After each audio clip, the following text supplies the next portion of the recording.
Oh, right. They're going to trap the ghost. So my first hope was that they would just set out bear traps everywhere. Right. And then that would just get the elderly ladies.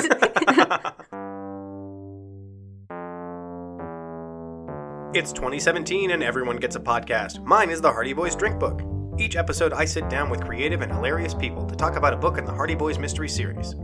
Then we have one of our favorite bartenders mix us up a custom cocktail to drink while we read. It really helps with all of the logical inconsistencies. Today I am joined by my wife, Kristen Hallstrom, and our drink was created by Brandon Johnson at the H Bar inside the Hyatt House downtown. And it will knock you flat like an old lady having a heart attack. Dress up in colonial clothes, handle a live owl, and find your dad in a dungeon in the Nancy Drew Drink Book number 2, The Hidden Staircase, featuring Kristen Hallstrom.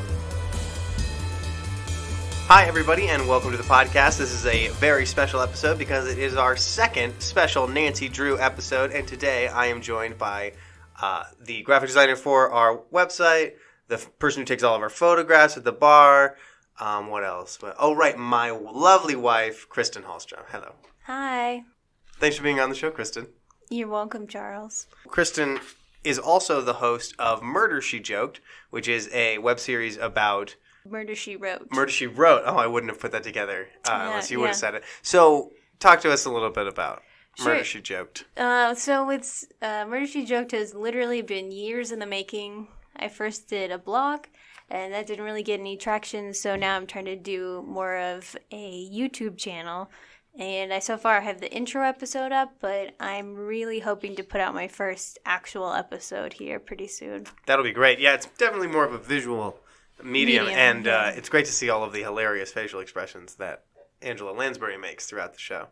It's very campy. So, one of the reasons why I'm so excited to have you as our guest is because you are an expert in the mystery genre, in that I have seen you watch every episode of Columbo, Poirot, Miss Marple, Miss Fisher, Diagnosis Murder. Sure. What am I missing here? Murder, She Wrote, obviously. Murder, She Wrote, obviously. Midsummer Murders. Yeah, that one's a good one to fall asleep to, actually. Great. That's very soothing. Murders.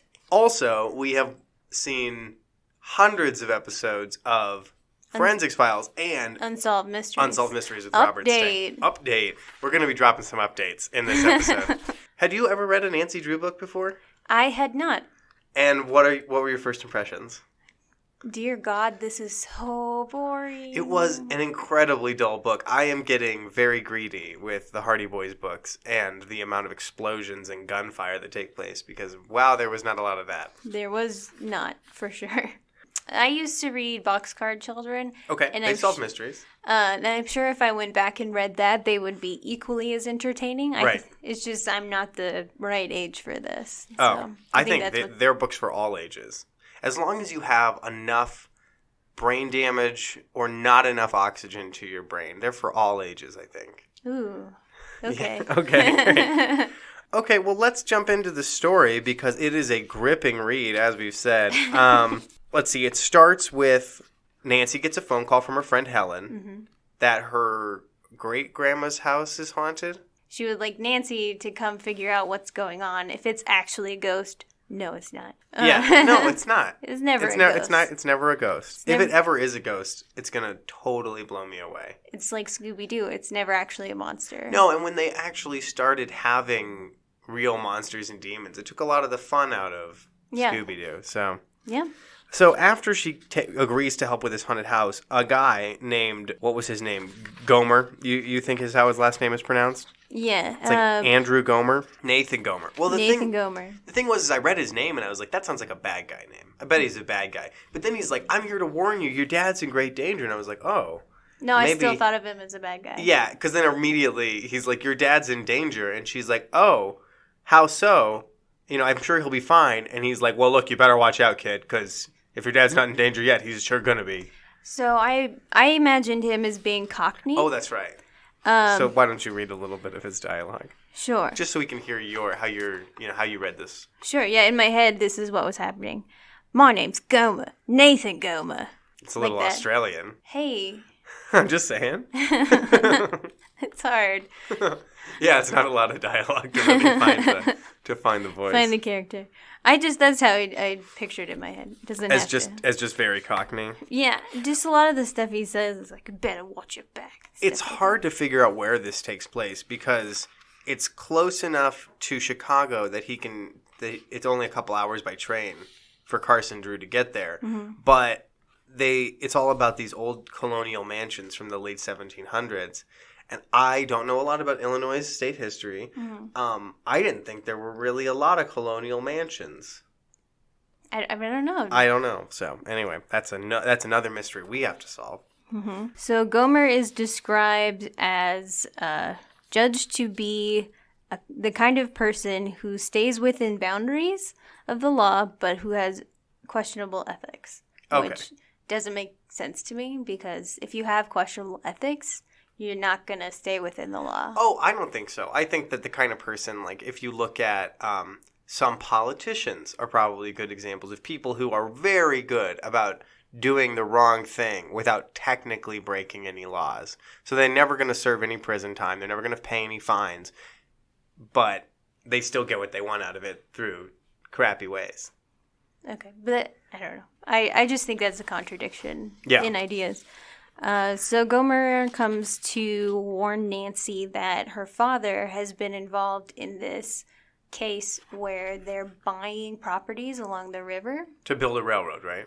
Correct. Okay. And he says that this one particular, I guess, farmer, because they're like kind of farms. Yeah, Willie Wharton. Willie Wharton, great name. Yeah, it really makes you think of the Willie Horton ad, but no, totally different. Yeah. Yeah. So Willie Wharton has not signed, or has signed, but signed. Not. It wasn't notarized. That's right. Why. And now he's saying that. Now they're contesting. Yeah, that I didn't really sign that. I want more money. Which it seems weird that the heroes of the story are on the side of the railroad corporation, and the bad guys of the story are on the side of getting farmers more money for their property during an eminent domain case. Yeah. But it's also that Gomer stands to make a lot of money if he can get more money for these other clients. And then Mr. Carson comes home from... Oh, but first the aunts come over? Oh, that's right. Yes. The oldest woman in the world. The oldest woman ever to live. Nancy interacted with the oldest woman in the world in the last book. Not a different one, but... This is another one, because she's a great-grandmother. Yeah, she's the great-grandmother of Helen. And then Helen also has her aunt there, who lives with her great-grandmother. So if this is taking place in somewhere between the 20s and the 50s... Yeah, somewhere. You know, that means that if her grandma's like... I assume she was in her 90s. She's a great-grandma? 80s or 90s? Yeah, I think they say 80s later. Okay, so... If it's the 20s, she could have been around as early as, like, 1840. I'm just trying to figure out how old this woman is by some of the stuff she talks about. Mm-hmm. She's so old. Yeah. Let's see here. So she learns about all this, like, standard haunting stuff. Noises, stuff going missing. Either it's an old woman going senile and hallucinating and losing stuff. Which or is what the police said. Yeah, the police said. Because of course that's what the police said. They don't want to do anything in this book. They really don't. We were robbed. During the night, several pieces of jewelry were taken.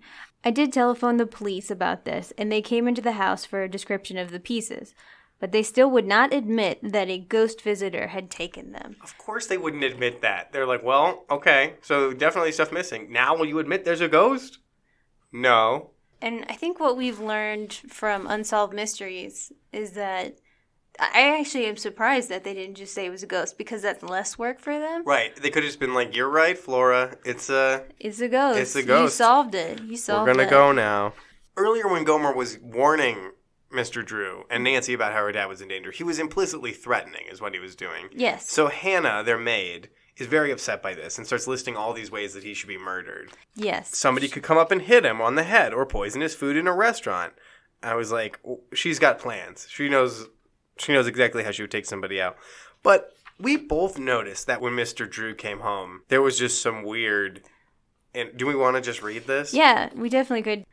In a flash, Nancy was out the back door and running to meet her father. Oh, Dad, I'm so glad to see you, she exclaimed. She gave him a tremendous hug and a resounding kiss. He responded affectionately, but gave a little chuckle. What have I done to rate this extra bit of attention? He teased. With a wink, he added, I know. Your date for tonight is off, and you want me to substitute. Oh, Dad. Nancy replied. Of course my date's not off, but I'm just about to call it off. Why? Mr. Drew questioned. Isn't Dirk going to stay on your list?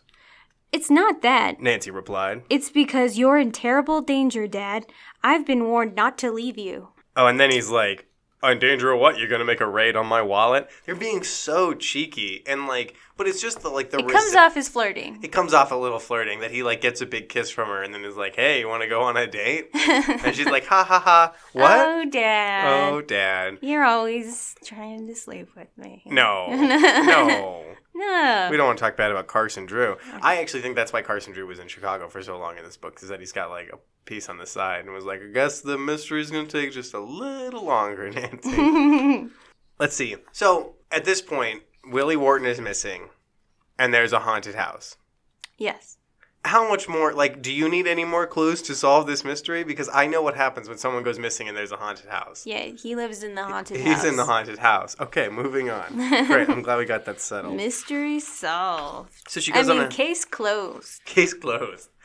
She went on a date with fucking Dirk Jackson. The weirdest date I've ever heard of. Yeah, I only refer to him as fucking Dirk Jackson. No, what they did is so weird. They went to an amateur play and dance. Given by the local Little Theater Group. Have you ever been to a play that ends in a dance? Nancy thoroughly enjoyed herself and was sorry when the affair ended. With the promise of another date soon as she returned to Twin Elms, Nancy said goodnight and waved the doorway to the departing boy. I've never heard of Dirk before. He was not in the last book. I know that she gets a regular boyfriend eventually. So, one thing that has come up a lot with Nancy and with the Hardy Boys, the rules for dating were way different than they were for us. Because people just date whoever. Mm-hmm. And I also like that the other couple that they picked up weren't named. They were and they picked up, some other people. And Nancy has lots of friends. But it does seem like you can just be going out with as many people as possible and just have your favorites. Mm-hmm. And no one has hurt feelings. I don't believe that. I think if you want to get exclusive with somebody, you have to give them your pin or something. Oh, right. And, you're going steady now. Great. Why would anyone do that then if it's totally fair game to just... I don't know. And it's high school. Who cares? Nancy and her dad, they go down to investigate the riverbank, right, where the railway is being... Yeah. Yeah. He wants to see how construction is coming. Let's see, I wrote, Nancy goes on a date with some dude named Dirk. She and Carson go to the railroad bridge. Oh, yeah. They almost get run down. Yes. That's a very exciting part. Yeah, one of the few. So they're just standing at the bottom of a hill. They're down by the pinions at the bottom of the bridge, and the thing comes down the hill, and they're like, we don't have room. We have to jump into the water. And then they have to jump in the water. And this is another thing, is that it describes that they both go home, and then they go upstairs to shower. And then I wrote separately, question mark? Right, exactly. I don't know. I don't judge. I do judge. That's not true. I judge. Oh, finally, after their separate showers, the next morning, Nancy goes out to the Twin Elms mansion, right? Finally? Doesn't she finally go to the haunted house? Well, she was hesitant, but her dad's like, go, I'll be fine. I'm going to go to Chicago anyway. Oh, they describe all the food again. Yeah, there's a very long description of the meal that Hannah has prepared for them. Hannah placed sherbet glasses filled with orange and grapefruit slices on the table. All during the delicious dinner of spring lamb, rice and mushrooms, fresh peas, chocolate angel cake with vanilla ice cream. The conversation revolved around the railroad bridge mystery and the haunted Twin Elms mansion. So I like to imagine those in a Stromboli layer style dish where... Orange and grapefruit, and then spring lamb, rice and mushroom, peas, and then chocolate angel cake with vanilla ice cream. Yeah, the chocolate angel cake covers it. Nice. Eat dessert first. Yeah. Definitely. So they love it, though. They just love that Stromboli, and they eat it up. So she takes her sweet, sweet blue convertible out to Twin Elms Mansion. Mm-hmm. Oh, and she picks up her friend Helen on the way out there. And this is when we learn that Helen's getting married? Yeah, so Helen just all of a sudden is like, hey, by the way, I met a boy 2 months ago, and we're engaged now. And he works for the oil company. She's only 20 years old, and she's only known the guy or 2 younger. months. I don't know exactly how old Nancy's supposed to be. Right, yeah. She's at most 21, I think. He's been overseas pretty much the entire time they've been together, but they've been writing letters. They don't know each other at all. And 2 months is not enough time to get to know someone anyway. They're And just especially well crazy. enough to marry them. Didn't you think this was going to come into play at some point in the story? The fact, like, this engagement or that character that she's engaged to? No, and it never did. It's just a little spice in their friendship. Yeah, but she basically never mentions. I think there's one letter. Oh, yeah, from later. across seas, but she never talks about being engaged after this. Like, they're supposed to be, like, best friends. Mm-hmm. How does Nancy not know about this boy at all? Even if she didn't know about the engagement, she would at least know, like, I am crazy about this boy I've been writing letters to. Mm-hmm. I bet Helen wouldn't shut up about it. Anyway, so they show up at this colonial home built in 1785. There's a lot about colonial history in this book. Mm-hmm. Not, like, very vague, not concrete colonial history, but, like, what kind of silly hats they wore. Stuff like that. Mm-hmm. Right as they get out there, a pearl necklace has been stolen, and the daughter of Flora is really upset about it. And I imagine that she's like, that was supposed to be my necklace in, like, a year or two. Rosemary. Rosemary. Aunt Rosemary. Aunt Rosemary and great-great-great-great-grandma Flora. Who, for some reason, they just call Miss Flora. Miss Flora. They have ever since she was a little girl.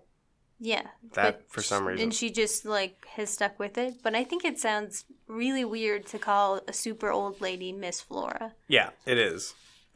They said that they've called her that since she was a little girl. I think it's even weirder to call a little girl Miss Flora. Mm-hmm. It's just weird. They hear... I mean, now it starts to just go on and on. Because it's like they hear the radio playing in the other room. They go to check it out. There's no one there. They hear violin. They go to check it out. There's no one there. Mm-hmm. They hear someone moving furniture. They go to check it out. There's no one there. Again and again and again. Every time they go to investigate something, there's nothing. There's nothing throughout most of the entire book. Yeah. Oh, we do find out that Riverview Manor, the other mansion that's, like, right next door, is an exact duplicate of Twin Elms Mansion. I'm like, that's a clue. Yeah, that'll come into play. Definitely. That can't just be a coincidence. A coincidence, yeah. They're looking everywhere. They look up in the chimney, and Helen, like, opens the flue while her head is in it and just douses her whole face in soot. Oh, yeah. There's a lot of, like, wacky sort of exploring the house hijinks. It just seems to me that Nancy is kind of exploring with Helen a little bit. Okay. Because it says, Nancy dashed to the bathroom and grabbed 2 large towels. She wrapped them around her friend, then went with Helen to help her with the shampoo and a general cleanup. Yes. Then she brought another sports dress. So, I don't know. I guess I don't know the times very well, but it sounds like it was a very intimate... I've never helped a friend shampoo. I've never helped anyone bathe, ever. Oh, and then we also find out, because at the very end of their whole search of the house, Gomer shows up again being like, I'm here to buy this house. And he's very surprised to see Nancy. Yes. He stares at her for several seconds without talking. Which is totally like what a guilt-free person does. Oh. But he doesn't turn and run. Right. He sort of barges into the house. Oh, but Nancy stares him down and gets him to leave. Mm-hmm. She looks straight at Nathan Gomer, as if to let him know that the Drews were not easily frightened.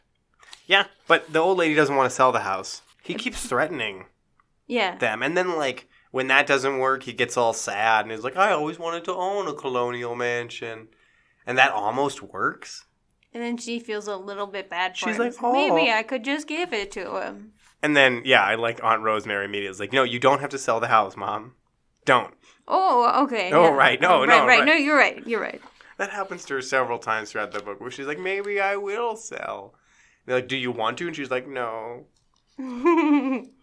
Oh, but then the chandelier starts to move around. Yes. And again, they run up to investigate. Nothing happens. Nothing. But Nancy does prove that you can do that just by rolling around on the floor, which means that some guy was just like rolling around on the floor and like had figured. But he also took the time to figure that out while nobody was home. How did he figure out with nobody downstairs to check if it was moving? I don't know. He like did it and then like real quick got up and ran down the stairs. It's still like, moving? A little bit. All right, I can use this. There's another ghost. This guy is trying to really broaden his ghost portfolio. Yes. All right, well, let's check in with Nancy Drew Bingo. Mm-hmm. We're bringing back Bingo. What do we have? Definitely a ghost, in quotes. Mm-hmm. That happened, for sure. It's like most of the book. Did Nancy leave River Heights? I guess Twin Elms is like outside of River Heights. Right? Yes, she did. So she left there. There's Carson Drew. Mm-hmm. She hasn't gone trespassing. Is there one about food? Attempted murder. Okay, yep, there's that one. Yep. Is there one about describing food? Because they've done that like 3 times already. Only if it's a picnic.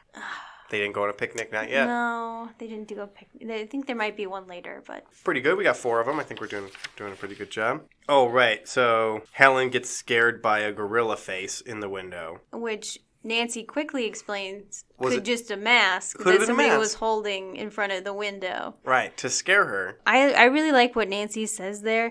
The question is, are there 2 ghosts in cahoots? Yeah, good detective work, Nancy. So we talked a bit about this earlier. So that's why he didn't leave any footprints under the window, Helen said. But he certainly got away from here fast. She suddenly laughed. He must be on some ghost track team. Everyone in this book is hysterical. Yes. Everyone just constantly is bursting out laughing, giggling. Well, they don't want it to get too serious. Like, it's a ghost hunt, but it's like... But it's things like, when are we having lunch? I'm starved. Nancy laughed heartily and said about making the food. You're like, why'd you laugh? It's not a joke. Like, it's just real. They must have 2 ghosts. Yeah, stop calling them ghosts. They're not ghosts. You know they're not ghosts. I really love the word cahoots. Oh, yes. I don't feel like we use that enough anymore. No, I think that rather than talking about Russian collusion, we should be saying we're in cahoots with the Russians. Exactly. Yeah, exactly. Man, there is... Oh, Aunt Flora tells a dumb, pointless story that isn't even a clue to the mystery. It's not. I think it's about somebody who used to live. It was about her husband when he was a child. That's what it was. And how he dressed up. Yeah, and how he was supposed to, like, go to bed, but then he dressed up for his parents' like, fancy dress party, and everybody just let him do it. Because it was adorable. And then he fell asleep and almost died. Yeah, like they were feeding him after he was dancing and stuff. The poor little fellow never knew that he fell asleep while he was eating. I really hope they cleared his mouth of obstructions before they laid him in bed. It's one of those gross things that you don't think about when you think about having kids, is how many obstructions you're going to have to clear from their mouth. Exactly. And you have to be so careful not to, like, regurgitate anything while you're doing that. So this is when they hear the violin that they go to investigate. And There's nothing. There's nothing. So they decide they're going to call the police, right? Mm-hmm. Let's see. I think we should request at the moment that he have a man patrol the grounds here at night. I'm sure that we're perfectly safe while we're all awake, but I must admit, I'm a little uneasy about going to bed, wondering what that ghost may do next. I don't blame them. I feel like 2 old ladies in that house maybe don't have as much to worry about as 2, like, 18-year-old girls sleeping in a house with who is clearly, like, some sort of scary criminal. Bathing each other. Bathing, dressing, undressing, making exciting underwear. All between the ages of 16 and 19 and a half. Yes, that's these girls in a nutshell. I love that. Nancy wakes up in the middle of the night and sees somebody outside, like, darting around. Suddenly, Nancy gave a start. A furtive figure had darted from behind a tree towards a clump of bushes. Was he the guard or the ghost? She wondered. As Nancy watched intently to see if she could detect any further movements of the mysterious figure, she heard padding footsteps in the hall. Anyway, they go out to check out this noise. It's just her. Oh, it's just her, right? Yeah, she goes down by herself. Yeah, she sees the guard. Mm-hmm. And then she's going to go check it out. But then Miss Flora and Aunt Rosemary are like, I heard a noise. Will you go check it out? And she points to the corner of the room near the hall. 2 burning eyes look down on the watchers. And it's a huge barn owl. It's flown into the old house. That's way scarier to me than a ghost. Because, like, I don't know what you do with a ghost, but I know what you do with a barn owl. And that's get, like, scratched and attacked. And they throw up little mice. Yeah. It's not like a cute snowy owl. It's like a giant barn owl. And didn't your grandparents have one that was enormous? Yes, they did. They had one that lived in the... and I'll talk a little bit about those outbuildings in a bit, but they had one that lived in the hayloft building that was gigantic and terrifying, and one of the largest things I've ever seen fly. And to the idea of walking into a room in a house and having that just like on the mantle staring at you, so scary. Super scary. Probably one of the scariest things that happened in the book. Yeah, was that there was an owl. They decided to leave it overnight and deal with it in the morning, which means that owl just trashed that room and shit everywhere. Yeah. Birds are notoriously diuretic. Yeah, especially when they're nervous. Oh, I think they suggested to leave it till morning. And then they decide not to. And then after, like, they put, like, the old lady back to bed, they're like, let's just do it now. Then Aunt Rosemary's like, hey, I've got these super thick gardening gloves. Let's just do this. And I thought Nancy's totally going to get just scratched to hell if she tries to handle this bird. And I appreciated the realism that she absolutely did. The thing pecks and scratches her arm so bad that he, like, draws blood in several places. And I really hope Nancy has all of her shots. Right. Birds are not clean animals. No. I guess I don't know what shots were prevalent back then, but I'm sure they had some. In the past? In the past. Past times. Flora says that, the oldest lady says that she always locks her door from the inside when she goes to sleep. And I'm like, when you die, that's going to suck. Yeah. Because we're not going to know. They're going to have to take the door down. Yeah. To see you. It's going to be a big hassle, Flora. Way to be selfish in your old age. So Nancy gets just horribly attacked by, I wrote, Nancy reached up and by stretching was just able to grasp the bird. In a lightning movement, she had put her hands around its body and imprisoned its claws. At once, the owl began to bob its head and peck at her arms above the gloves. Wincing in pain, she stepped down from the chair and ran across the room. Ow, fuck, ow, ow, ow, fuck. Yeah, they didn't write about that part. Oh, Nancy said, gazing ruefully at her wrist, which now showed several bloody digs from the owl's beak. I'm glad that's over. Jesus. I have a similar story once, actually. Mm-hmm. Sometimes you can just summon this courage when you're in danger. Mm-hmm. You just get it done, whatever needs to happen. So I was, like, pulling a Yui in the car after I just got in. Mm-hmm. And I felt something on my leg, and all of a sudden I saw a wasp just, like, walking on my leg, and I'm like mid U-turn, and in a split second, I just like grabbed it and threw it out the window, and I didn't get stung or anything. That's awesome. Yeah, you gotta go quicker than the bugs. And then roll up the window real fast. Does it say that she closed the window? Because otherwise, I feel like he's just gonna come back. Right back in. They theorize that he may have gotten the house a couple of ways, but they're like, maybe there's a secret tunnel, and that owl flew through the tunnel to the house, because owls notoriously love being underground.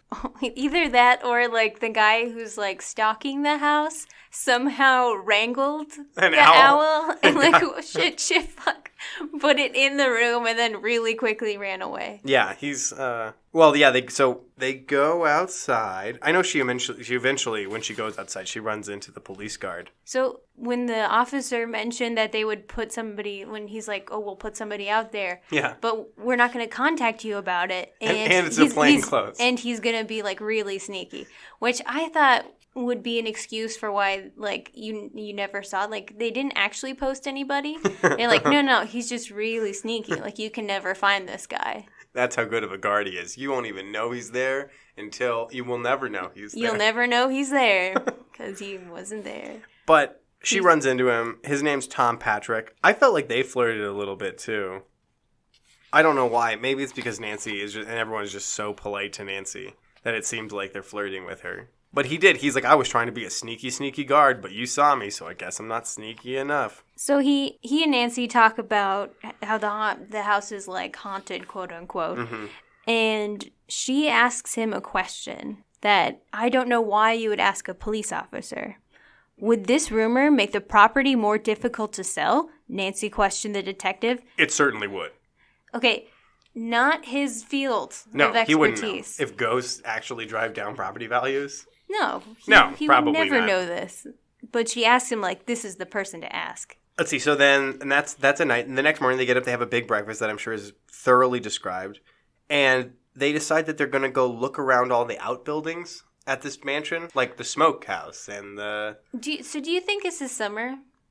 Yeah, I think so. They're not in school. So they had a really big breakfast, and then they went outside in the summer heat to go check out all these... To climb around all these old buildings. All these old, hot, stuffy buildings. I feel like they just had a stomach ache for, like, the rest of the day. But they are attired in sports shirts and jeans, so obviously they're wearing the right clothes for the job. I still think it would be very uncomfortable. Yes, definitely. They should not eat so much for every meal. They do. They eat too much. They eat a 4-course meal for every meal. Yes. Which is too much. It's always dessert. They're all Chet Morton. Yes. They're climbing around in the outbuildings, looking. They don't find anything in them. They find the smokehouse, and then you learn, like, how the smokehouse worked. and all the ham they used to make there. Helen explained, and let's see. So they used to hang the smokes up, and then Helen explains they turned it into luscious ham and bacon. Are you already hungry again, Helen? Luscious. Luscious, velvety bacon. So I kept writing through this whole segment. Don't play in the outbuildings. Don't play in the outbuildings. Because that's something that we always learned on my grandparents' farm, is that you don't go play in the outbuildings because the wood is really old and you could fall through the floor. And that's exactly what happens. Helen falls through the floor. Play in the outbuildings. They're not maintained. No, they've been there for hundreds of years. No one's making luscious bacon anymore. No, Helen gets all messed up again. She's pretty much fine, but then she wants to quit because she's hungry. And I was like, fine, Chet. Like, go ahead and quit and go have some food.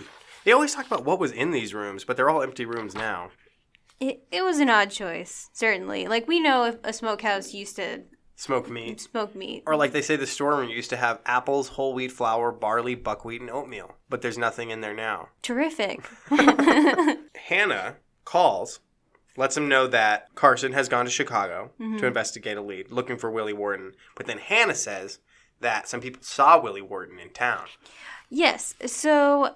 Why didn't Hannah tell Carson that? Also, I feel like it's a game of telephone that Hannah's playing. Right. Literally.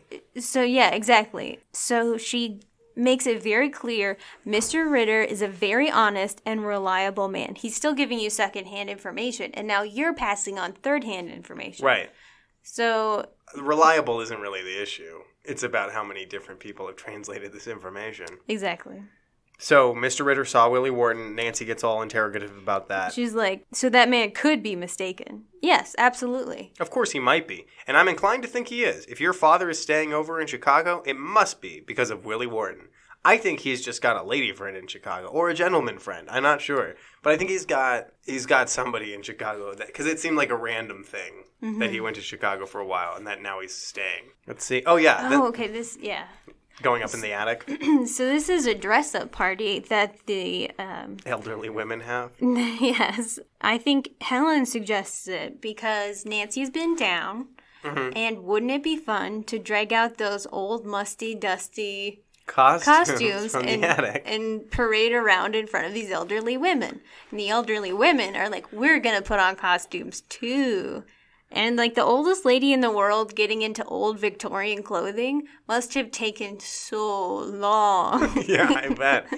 It's weird how multiple times in the Hardy Boys series and in this, just putting on costumes is an activity. They're not going to do anything other than put them on and like move around. Move around in the costumes. And doesn't one of them cross-dress? Yes, so Helen decides to be... Nancy's date, which I think leans more towards they're having a good time together. Yeah. Wink, wink. Kind of a thing. Yeah, they don't want to upset the old ladies. And everyone thinks it's hysterical that she puts on men's shoes that are too big for her. Again, they get hysterical. Yeah, I feel like there's like not enough air in the attic or a gas leak. There's a gas leak somewhere in that house. It would explain the ghost. It would explain a lot of things. Sure. She makes some jokes and Aunt Rosemary's like, I wish President Washington would come to see you. How old are these people?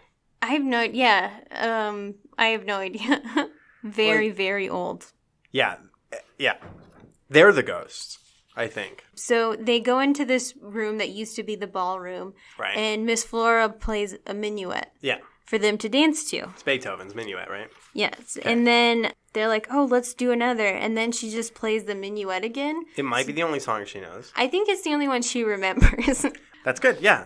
Play to your strengths. Yes. So the guard finds somebody, quote, sneaking around the grounds and like holds them up by the collar, basically. Like, I've got him. Yeah. And the guy's like, let me go. I'm no ghost. What are you talking about? Which is, what you'd say. Yeah, because he's not a ghost. Obviously, you're physically touching him. This police officer just accused me of being a ghost. I'm not high enough for this. It turns out he's a notary public? Why was he sneaking around? He had to cross the property as a shortcut or something. Oh, right. And he had heard there was a guard on the ground, so he was going to sneak around to avoid the guard's attention. So he was going to act suspiciously so that the guard wouldn't notice him, which backfired incredibly. Yeah, what you do is you walk very clearly out in the open, like whistling.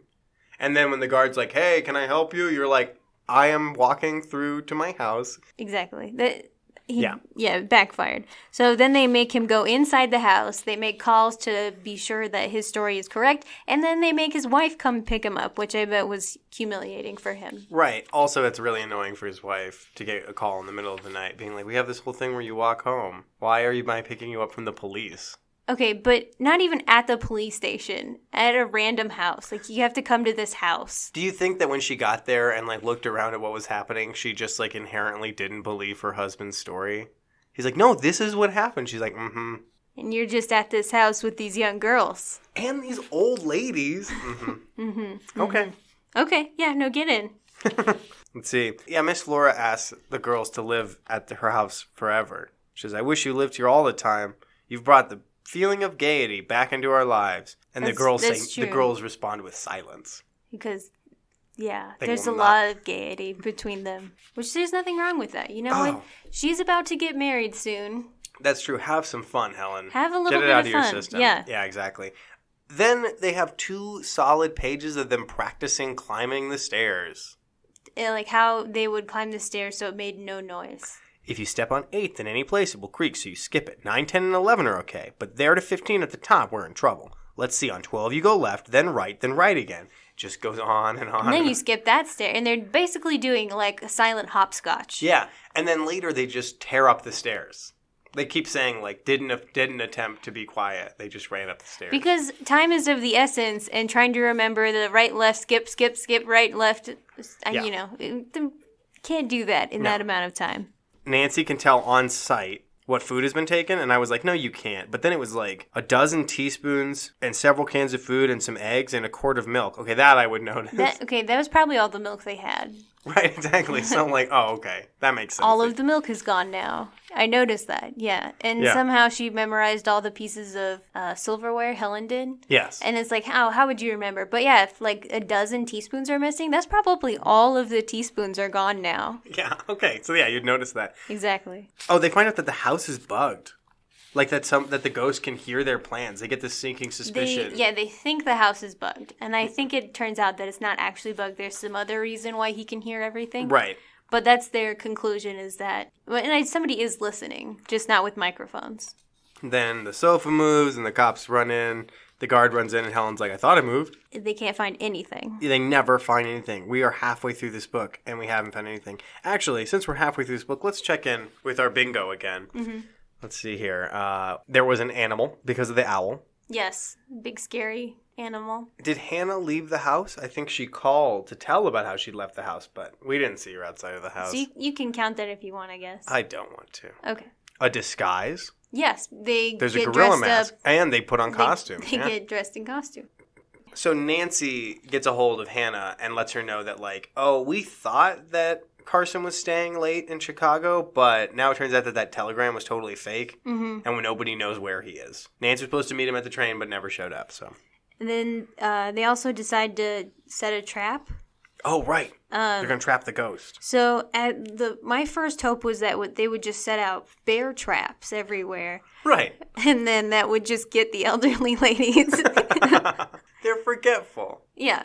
So they forget where all the bear traps are and they find them and then, oh, God. They find them in the worst way, yeah. Bear traps, not the best idea. They come up with something else. What's their plan? Is that before or after she goes and looks for her dad? Because she, goes to the train station and decides that every taxi driver is there. I think that's a little later. Because I don't see anything about their trap. I think their trap was the midnight watch. Oh, right. It's just keeping watch. Yes. And then calling the guard when they saw the sofa move. Which wasn't a great trap. Because it let him know as soon as they called the guard that when they screamed. So, but Nancy goes to look around for her dad. She's like, I'm going to go on this side mission to try to find my dad. And she goes to the train station and she sees all these taxi drivers. And she's like, there's a dozen. I bet that's all the taxi drivers. So she goes over to talk to them one by one. And one of the guys is inherently suspicious. And a woman comes over and is like, hey, I overheard you. And that guy just lied to you. I totally saw him take your dad. And your dad was unconscious, right? Yeah, and then shames the taxi driver into telling the truth. This random stranger that just leaves, never comes back. She's Nobody knows her. No, I don't think she'll ever appear again. Mrs. Skade? No, she does not. Yeah, they shame the taxi driver into giving up the fact that he transported the crooks and The unconscious Mr. Drew. I don't think he was unconscious at the start. He was just, like, drowsy. They said he was pretty sick. And then I think, like, mid-taxi drive, they're like, pull over, he's unconscious. So they get descriptions from this taxi driver. One of the guys has an upper tooth missing, and then the other guy has, like, a left ear that was kind of crinkled. I don't know what that means, a crinkly ear, but that's how they describe it every single time. So I guess we could Google it, but I think it'll be gross, so I'm not going to.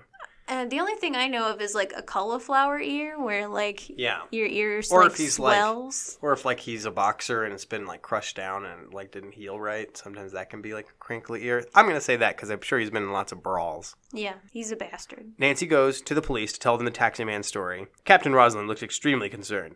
"This is alarming, Miss Drew," he said, "but I feel sure we can trace the fellow with the crinkly ear, and we'll make him tell us where your father is. I doubt, though, that there is anything you can do. You better leave it to the police." So they say they're on it, and they're going to take care of it. One, he's way too confident he's going to be able to find this guy based on his ear. He's not Monk. Like, he's not... Oh, that's another one that we watched a lot of. Yes. Monk. Yes. And Psych. Oh, yeah, and Psych. Then later, she does a bunch more investigating. Just like general, asking around town. Mm-hmm. And then she calls has that delicious split pea soup. Followed by a custard pie. Custard pie. Dish pie. It sounds like a disgusting mix. Yeah, and then she reads a magazine in her car, and then she goes to talk to the police again. And they're like, "Oh, well, we're on it."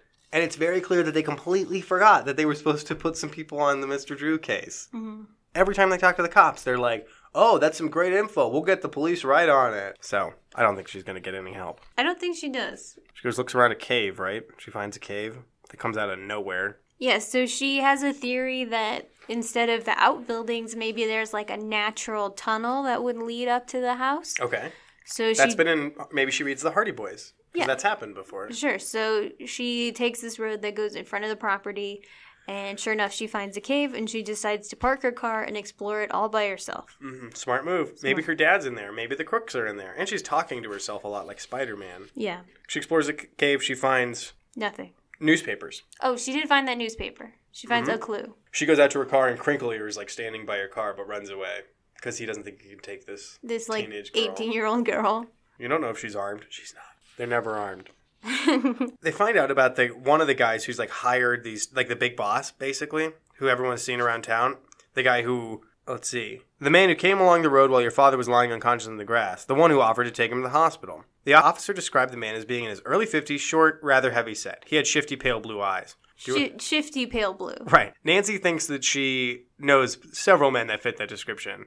And then he's like, he's got soft hands. That's what everybody said. Like, he didn't look like he had workman's hands. He looked like he had soft, pudgy hands. And she's like, then that eliminates all of the men I know who fit that description. So Nancy knows a bunch of early 50s, short, heavy-set guys with shifty, pale blue eyes, but all of them have, like, thick calluses on their hands. Whenever they grab at her. Yeah, she can feel those. She can feel all the calluses on their hands. Right. It was a different time. If, like, a girl walked by you while you were in a restaurant, you just wanted to, reach out and grab at some stuff, you were allowed to. They just let you do it. Exactly. So. It was the style of the time. And then, oh, that's right, they go back to and there's some actual danger.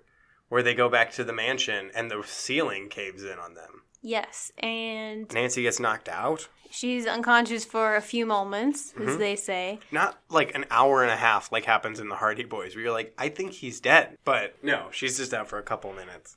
Yeah, and so the elderly women drag the two girls out of the rubble, basically. Yeah, some of that adrenaline. They're like, well, we should call the doctor for Nancy, but she's awake at this point. She's like, no, I'm good. I'm fine. Do you think, how much asbestos do you think just like poured into their, and like mold? I think all of it did. All of it did. Yeah. Yeah, all the asbestos in the house just poured onto them. Right in their faces and lungs. At least the old lady is like a hanky over her face and is like, can we get out of this room? I can't breathe in here. And they're like, hold on, let's investigate. And she's like, no, let's just get out. Then they clean it up, and it's like nothing ever happened except for probably a huge hole in the ceiling. That doesn't get addressed at all. Ever. They find out that one of the ads that was cut out of the newspapers that she found is for a used car place. That didn't really lead anywhere. It didn't lead anywhere. It was just a loose thread I don't remember getting. I don't remember that getting tied up either, because they find some cars, but they're never like, oh, this was the used car they bought from this guy. Like, I don't remember them wrapping that up. The only thing that they get out of it is knowing what town one of the crooks lives in. I don't know. She goes to the cops, and the cops are like, oh, hey, oh, yeah, that's right. You're back. Case. We're definitely on it. And she's like, I must find your father. And they're like, we're right. We'll get on it. She says, I love this, though. The officer's like, why don't you sit down here and wait? It shouldn't take long to get the information from Aiken's used car lot. Nancy agreed and took a chair in the corner of the captain's office. Presently, he called to her. I have your answer, Mrs. Drew. And then he has, like, so much information that you could not get in that amount of time. Like, he may have checked earlier. Yeah, and then pretended? And then pretended like he got it really quickly. But he has way too much information. So, there's a man of questionable character named Samuel Greenman who's associated with all this, I guess. He's just one of the crooks. And then the officer's like, all right, head back out to the mansion. Let us know if you need the police. For what? They're not doing anything. Okay, why didn't they just... the reason she heads back, though, is doesn't she get a frantic call? Oh, that's right. The caller was Helen Corning, and her voice sounded frantic. She didn't say what it was about. She just said, I need you to come home right now. Wouldn't you just send an officer with them just in case? Right. Or, like, they could throw on their lights, and Nancy could hop in with them. They could get there in, like, a second. A lot faster. Right. But they do none of that. They're just like, hey, let us know. Give us a shout if you need some help, maybe. Yeah, and it turns out that Miss Flora had a heart attack. She said that she saw the ghost. Right. And fainted, but it was a heart attack. Right.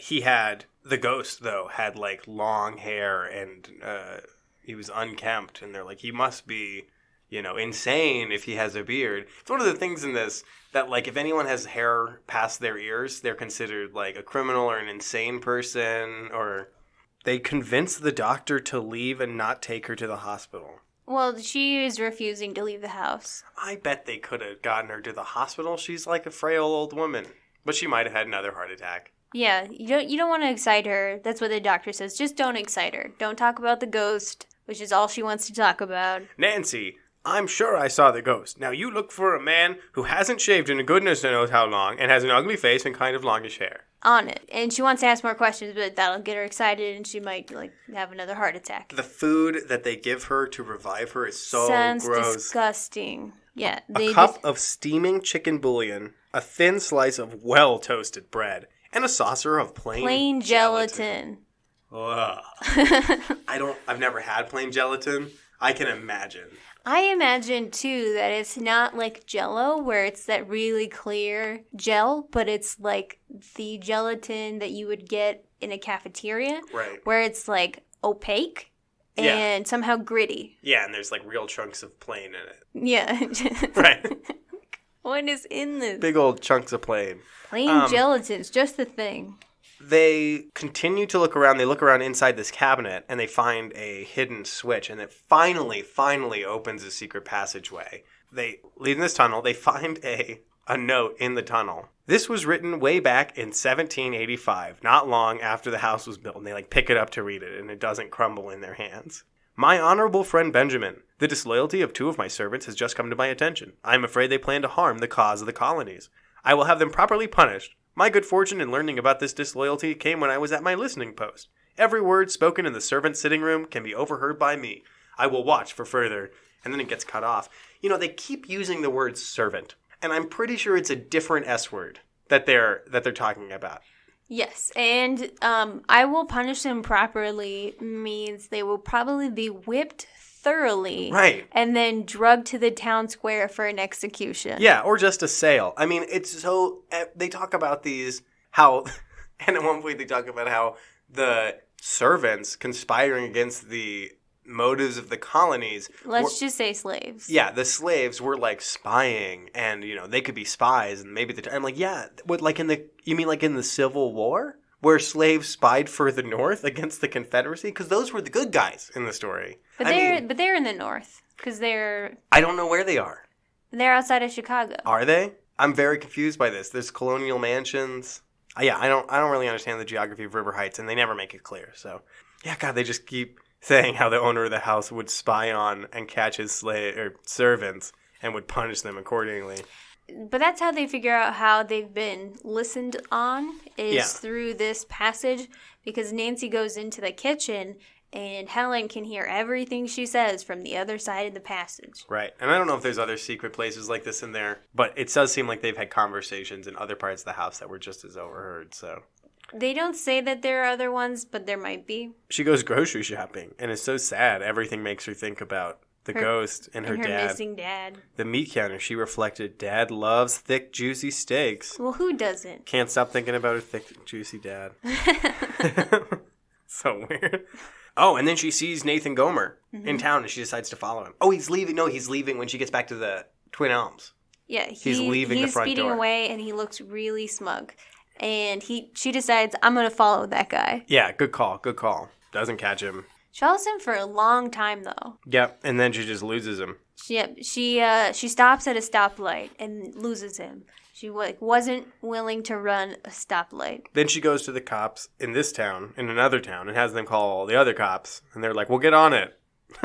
Exactly. So when they get back to Twin Elms, it says they've been gone for like several hours or something. Wow. I just wonder, what kind of groceries did she buy? Because those are still in the trunk. Oh, yeah. Those thick, juicy steaks, those aren't good anymore. Yeah, maybe not. If it's been a couple hours, how hot is it? Is it summer break still? Yeah, if it's, we assumed it's summer. Yes, those are bad now. They say that the cleaning lady, Lily, let him in. Who?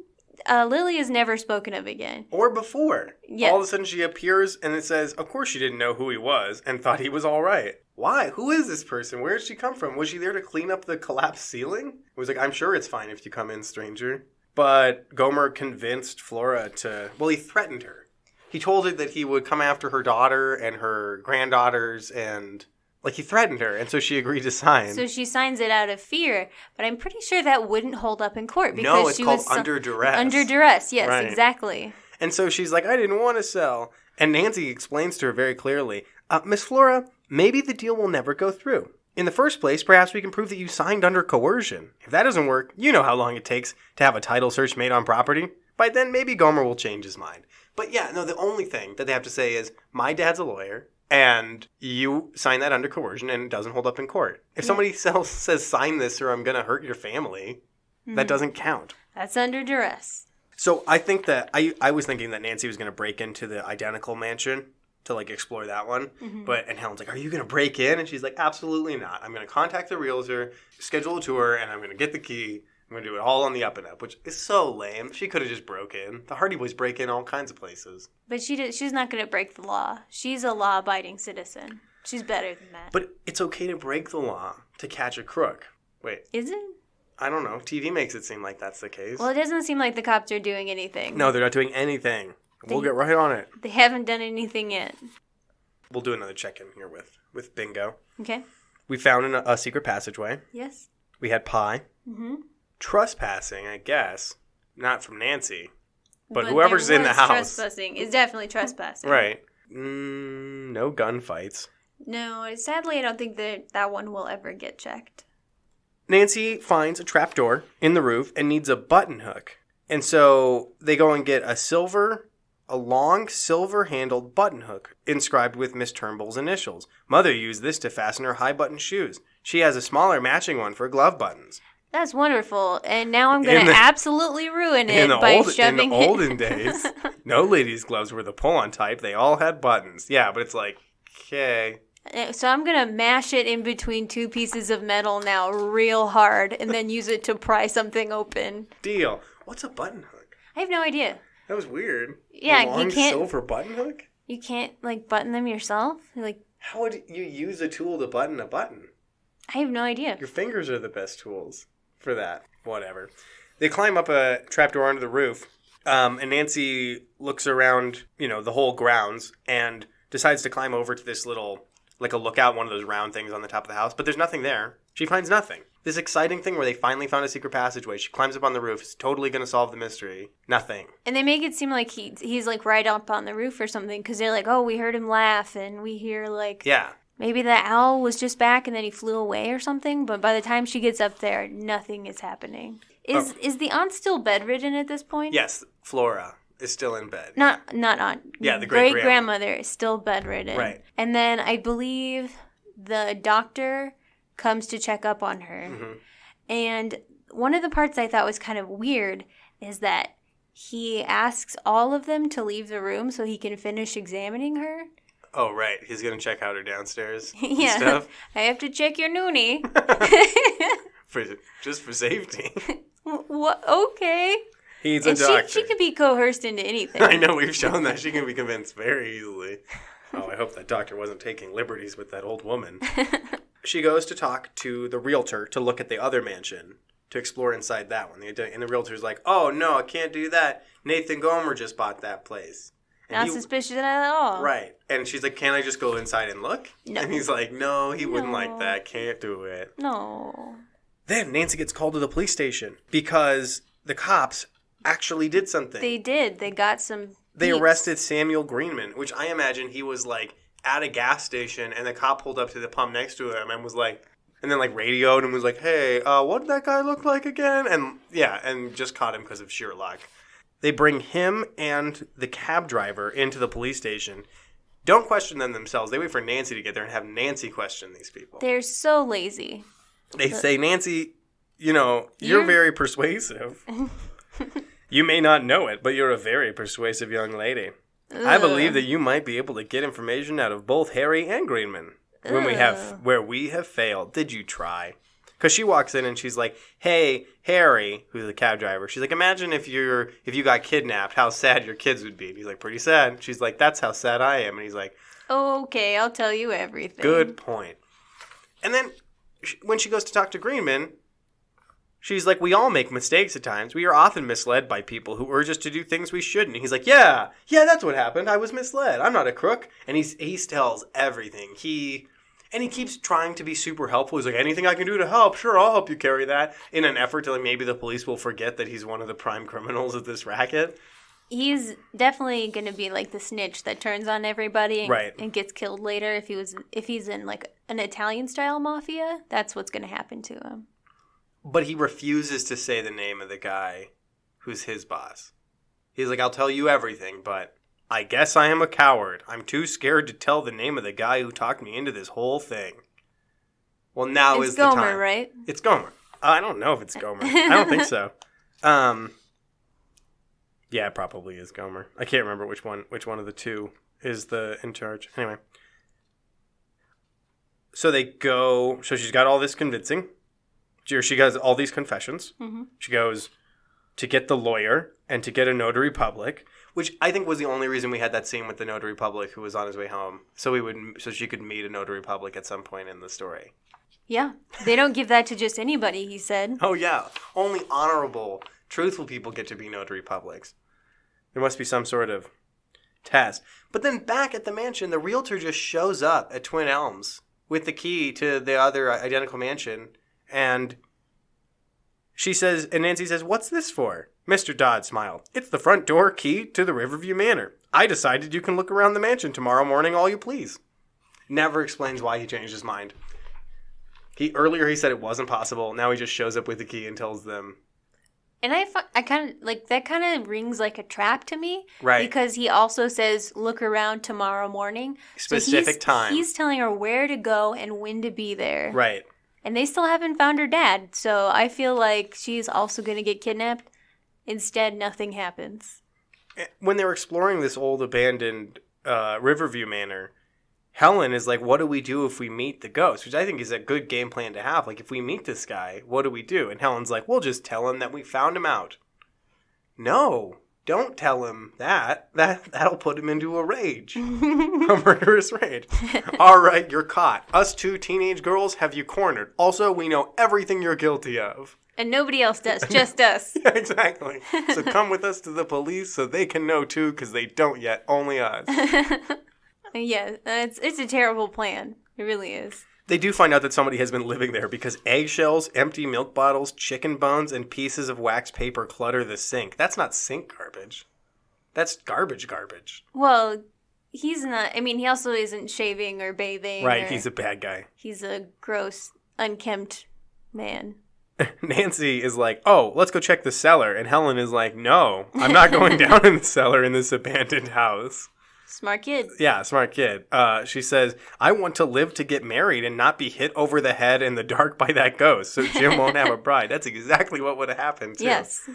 So Nancy gives in, and then they see closets, and Nancy says, in colonial times, closets were a rarity, so that's a clue. Mm-hmm. And it looks like a new closet. I imagine it's sort of like the Scooby-Doo thing where they're walking by the bookshelf and all the books are gray, and then there's one book that's like bright blue, and that's the book that they grab and interact with. Yeah. Yeah, not a surprise. But they find, at the back of this closet, Nancy like pulls on a knob. Finds Narnia, right? Right. And the wall pushed inward, and Nancy disappears into a gaping hole and flies down a flight of stairs. I'm like, Nancy died. Fell quickly down a cement flight of stairs. Done. And Nancy's okay. She says that she's pretty banged up, which, as an adult, I know you've fallen down the stairs before. And even if it's just a couple stairs. It's really scary. It's really scary. It really gets your adrenaline going. It's very disorienting. There's like so many limbs going in every direction. But Nancy is just fine. So they go down the stairs. They're walking through this long tunnel. They see another staircase. They're about to climb it. And this man yells, "Stop! You can't go up there." So the guy who's yelling at them, who's down in the tunnel, is Willie Wharton. Of course it is. Yeah, because he's the ghost. The missing person is the ghost. Hey, don't go up there. Good morning, Willie. And they're like, "You've been stealing food and silver and jewelry." And he's like, "No, I took some food, and I've been trying to scare those old ladies. But I didn't steal anything. That must have been Gomer." Like, whatever, dude. Who cares at this point? Oh, okay. So you've drawn a line in the sand. Right. You're scaring old women and stealing their food, but you will not take their jewelry, and that is where you draw the line. And you're squatting in an abandoned house. But jewelry? No. But then I also like the thought of Mr. Gomer as he's walking through the house, like, to scam these old ladies. It's like, gonna pop in here real quick and steal some jewelry.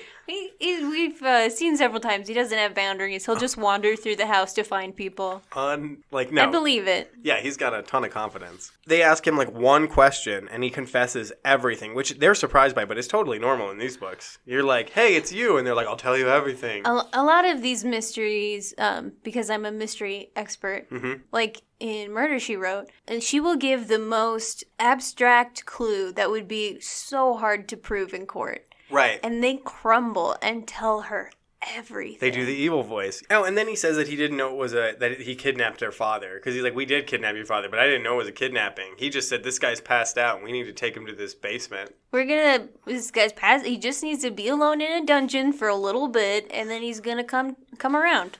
She manages to find Mr. Drew in this dungeon. They let him out. By this point, the lawyer and the notary public have arrived, and Willie Wharton is like, "I just want out of this. This is too crazy." This is the moment that he decides to finally back out.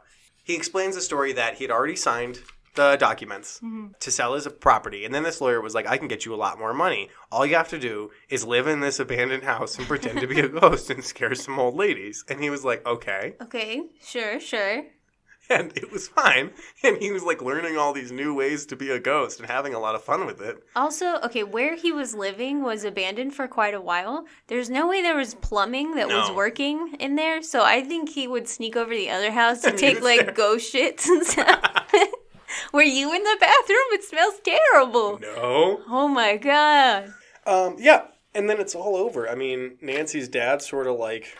That's not my first time in a dungeon. It won't be my last. Yeah, absolutely. And then Helen and Nancy slip off to go to the kitchen. And they say, "Now we can make all the plans we want because there won't be anyone listening." What? Because the people were listening from that hiding Yeah, spot. I know, but like... What plans? All right, so okay, we got to do one last check-in. Okay, with the... But I don't think we have anything new because we don't have any treasure. We didn't have any secret codes or explosions. I guess red herring, definitely, because that trapdoor on the roof was nothing. Turned out to be nothing. She just ruined that priceless family heirloom to get up there. For no and it reason. was like, nothing came of it. All right, well, let me look here. No, I don't think we got any. We checked off a lot of boxes, but we did not get an actual bingo. You know, if you just arrange the squares, you can win bingo almost every time. Yeah, if you control where the squares are. Yes. Yeah, you're right. It's almost as if that would break the game. Well, thank you so much for being on the podcast. Do you have any last thoughts? I don't. At all. Each episode, we have one of our favorite bartenders mix up a custom cocktail to go along with the book. Today's drink was created by Brandon Johnson at the H Bar inside the Hyatt House downtown. Pictures of the drink and the recipe are available at thehardyboysdrinkbook.com. Enjoy! Hi, everybody. I am here at the H Bar downtown with Brandon Johnson, who is our bartender for the week. Brandon, thank you for being on the show. Not a problem. Thanks for having me. So, this is my first interview in a hotel bar, Okay. and I'm excited about that. What's different working at a hotel bar than working at another bar? So, I actually come from a sports and entertainment field. Okay. I started at the Palace of Auburn Hills, which is right outside Detroit, Michigan, where the Detroit Pistons play. And I currently do Coors Field as well. The big difference is a lot of people, when they go out to the bar, sporting event, concert, they're already at a function. So Right. that's kind of why they're at that bar. Sometimes majority at the hotel is because they're staying here. So they're getting a drink before they go out, or they just prefer to sit at the bar instead of their hotel. So the clientele is almost, I don't want to say forced, but they choose to be here out of work, leisure, and they don't want to venture out. They want to stay here. That's nice, though. There's plenty of bars. It's nice. It is nice. And it can boil. Then you can also see like some people who just kind of drink to drink, not even to enjoy themselves, just drink to drink, which you don't. You see more of the bingers at other places. So, have you had any, the bar I used to work at had a hotel bar, but it was very small, but we would get people who seemed to only split their time between sitting at the bar and being in the room. Do you get a lot of that? Yeah, absolutely. That's getting out of the room. 80% of the clientele, and then the rest would be, unless there is a Broncos game. Right. That would be the only other, outlier to it. But, or you get the people who are just waiting for their Uber or waiting for someone and then gone. But yeah, you're right. 80% room, hotel, room, a room bar, they don't want to go out. And we were just talking about how this particular hotel bar is part of the Hyatt sort of Correct. family, but is different than a regular Hyatt bar. Absolutely. So Looks like you have a lot more options. Most Hyatt places are very small menu. 3 different beers, and their house wine is Canvas, which is from the Mondavi farm, exclusive to the Hyatt. And they only carry like your basic Merlot, Cabernet, Pinot Noir, then Pinot Grigio, Chardonnay, and your most basic liquor bar. Yeah. But we've stepped it up because we got to compete. We're downtown Denver, and if you go anywhere out here on 14th and just take a few steps, you can find a different bar. So we're White Lodging Hyatt, half and half, and they gave permission to let us experiment with all the drinks and stuff. So you also see we've got some casks up there where we're making old-fashioned drinks. We specialize in craft cocktails. We don't have any like flavored vodka or anything. So we make our own bitters, which you'll see right up nice. there. Problem with making your own bitters, you got to make sure you shake them. Like it's actually a pretty longer process than we anticipated, but so far so good. For the people listening, there are this gorgeous little display of what are these ball jars? Yeah, that's Where they've got all these different infusing bitters processes going on. That's great. I've never noticed that before. It is a little longer than expected, but our first batch was a success. We're almost running out of it. It was a cherry bitters, and we were using it with our Manhattans. Nice. And we had an orange bitters, but that was bought, so we're trying to make one of those right now. That's up to the top. See it up to the left. Nice. Well, I appreciate the attention to detail. And that one we haven't tried out yet, but we're trying to mimic one of the ones that we bought. But our cherry bitters was a pretty big hit. Cool. Well, that would be delicious in a Manhattan. Oh yeah. So you're saying that you work at Coors Field as well? Correct. So yeah. what's your favorite thing about working there? When people are at a baseball game, they're already in a good mood. Right. It's weird. Like that's what I was talking about with the events. Like you can get people here who missed their flight was Sure. delayed, baggage lost, their hotel reservation isn't right, and you've got to kind of make amends for all the other problems they've had. Right. So you're already under the microscope. But a baseball game, sporting event, people have been. Most of them, unless they're season ticket holders, they've been planning this for months. So they're excited no matter what. And if the Rockies win or the Pistons won back when I was in Detroit, then it's almost better, So Yeah. their whole Have you experience ever had the crowd turn on you? It can happen. It can happen, especially in the 7th inning when it's last call. Right. Third quarter in basketball and second period in hockey when it's last call. Very much. The crowd just turns on you. Well, speaking of Coors Field, the drink you made for us has a great backstory that you were telling us earlier about this drink, the Purple Rain. The Purple Rain. All Yes. right, So we have our own special cocktails we make. We didn't have this one yet. I kind of made this on the fly because we had some pretty important guests who were going to have a few cocktails on the field before batting practice, which is rare because we let them on the warning track. They can't touch the field. The warning track around by the dugouts. Well, it was too rainy. It was too wet, so they couldn't come out. And they were very disappointed. So we let them sit in the dugout of the visitors team, and I just whipped a drink up to try to kind of keep them at ease to find out what we were going to do about the field. It includes vodka. I normally use Tito's, Sprite, a touch of grenadine, a cherry right on top of it, and then you splash Chambord on it, and you pour it in front of the guest, and you watch it trickle down, and we call it the Purple Rain. Rockies, purple, rain delay. And it was a big hit. So we've carried the drink, we continue it on, and it's $1 off during rain delays. So if there's a rain delay at the game, in certain sections, it'd be one spot in club level and then the suite level where we have that at. So you're not going to get that on the concourse. Yeah. Well, then it is a spectacular treat for me, and I'm going to pretend, as usual, like I haven't been drinking this the entire interview. Take a little sip. What I said immediately after my first sip, and what I will say again now, is that you could drink so many of these. It's Very much. For the amount of booze I saw you put in it, it doesn't express itself that much. It's sweet, but it's not overly sweet.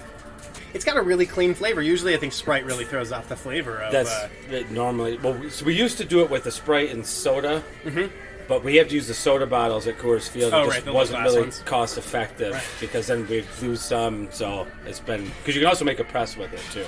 Yeah. Well, I love the visual though. That's the thing. I feel like people don't.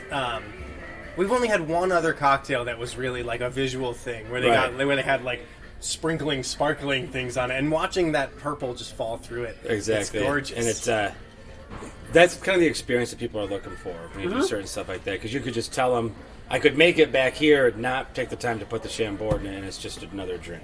That's when they tell their friends, it does this, look at that. And That's one of the great things, though, about a good bartender is that they realize the percentage of it that's performance and presentation, and it's not just making drinks. Exactly. It's about like how you serve the drinks, how the drinks look. And then you might have one guest who just wants his beer and a shot of Jack. He doesn't care about anything. Right, so any you of do that that. stuff. So you And do just the do guest that on for what it. they want to do. That's the most beautiful thing in the world they've ever seen, is the one little shot glass in the beer. Exactly.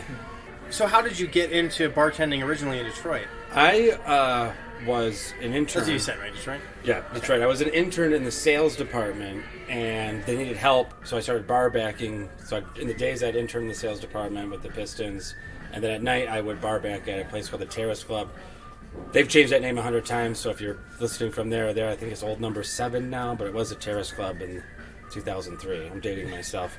But I started bar backing there, and I got along great with the crew, and then they were having short bartenders, and I'd be the fill-in bartender, and it was good extra money, so I just kept doing it. And I enjoy it. I mean, every job has its days, but people, for the most part, are great and fun, and you get to socialize, and I just kind of...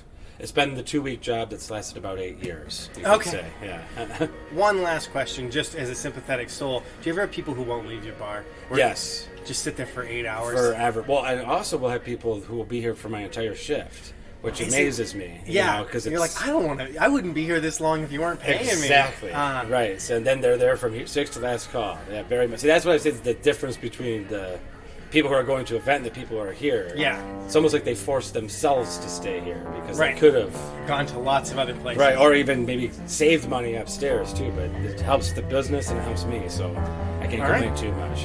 Thank you so much, Brandon, for being on the show. Thank you. The Hardy Boys Drink Book is a part of their network. It is produced by Jack and Charles Webstow. Music is provided by Danny Overby at Round 2 Productions. Photography and graphic design are by Kristen Hallstrom.